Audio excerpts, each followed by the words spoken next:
Hello everyone and welcome to our problem-based learning assignment part 2. My name is Breanna Webster and my partner for this assignment is Rhianna Bloor. For part 2 of this assignment, we decided to use part 1 as inspiration, creating a tool that would support the educator in the case study of part 1. In part 1, the educator needed resources and support to make our classroom more LGBTQ+ inclusive following an incident of sexuality-based bullying.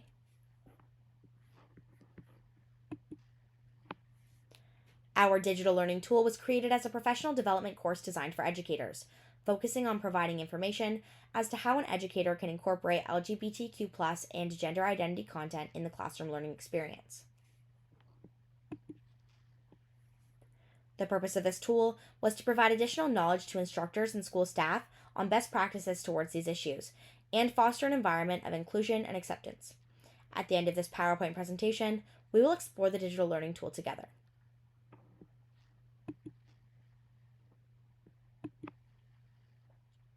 The content within this digital learning tool was inspired by the resources and recommendations we explored during our research for part 1. This learning tool is exactly what we would have wanted the staff in the case study to have access to. This course is offered for free and was made for free. Now we will discuss why we think our tool is useful.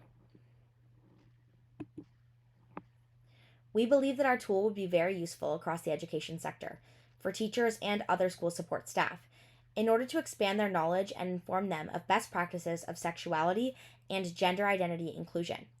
We hope that our tool supplies learners with inclusive class resources, activities, educational videos, and numerous credible organizations to refer to.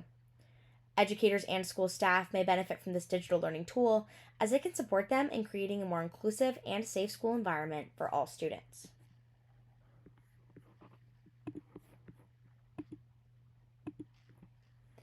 We believe that our tool is inclusive and can support the needs of diverse learners.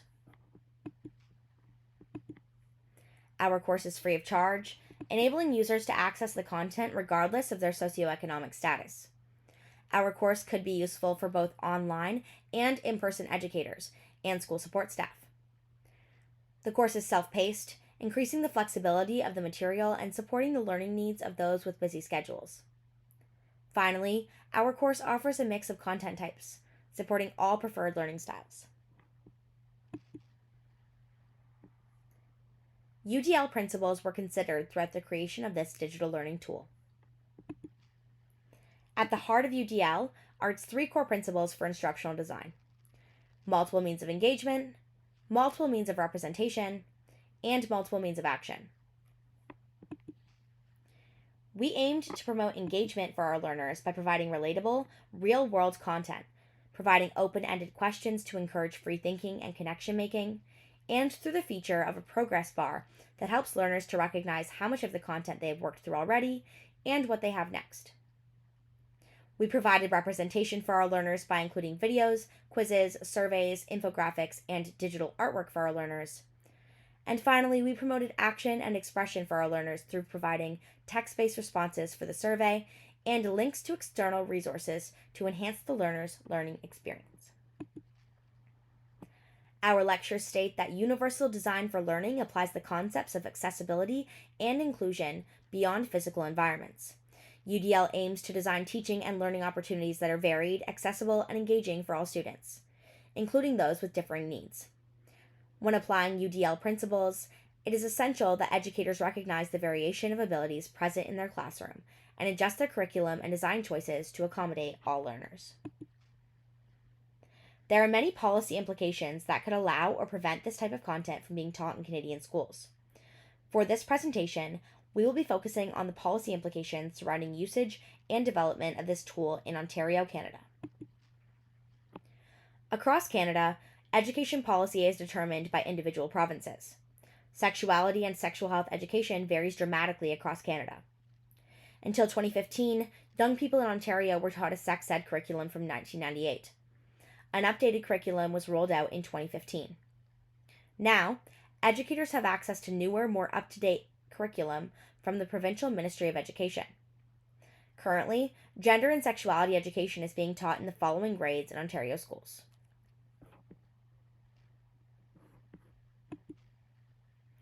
Here's a brief overview of the content of our course. Our course includes our original PBL Part 1 video, links and information regarding queer kid stuff, a gender and sexuality education based TED Talk, information from Action Canada, information from CCAN, information regarding SOGI content and education, various curriculum resources, information on the importance of both inclusivity and intersectionality, and many classroom activities that educators could implement into their classrooms. Here are our references for our PowerPoint. Would you use our tool in your teaching practice? Which resource are you most excited to check out? Do you think the content in this tool would be allowed in schools in your area?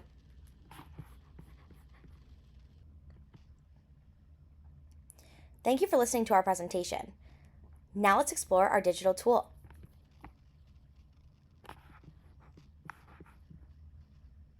Welcome to our inclusive tool presentation.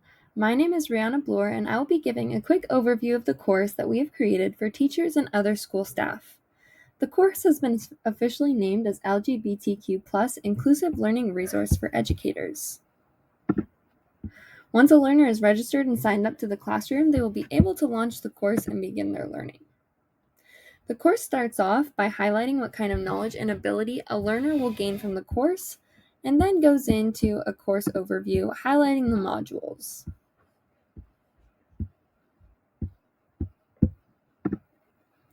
We have included our PBL Part 1 video as it adds additional context to the subject and served as inspiration for this course.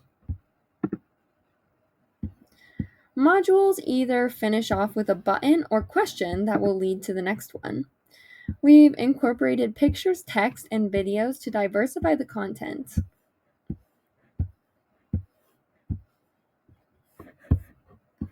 Let me show you an example of a question at the end. And here, once you answer it correctly, it will take you on. The course finishes off with a final survey to solidify the learner's knowledge.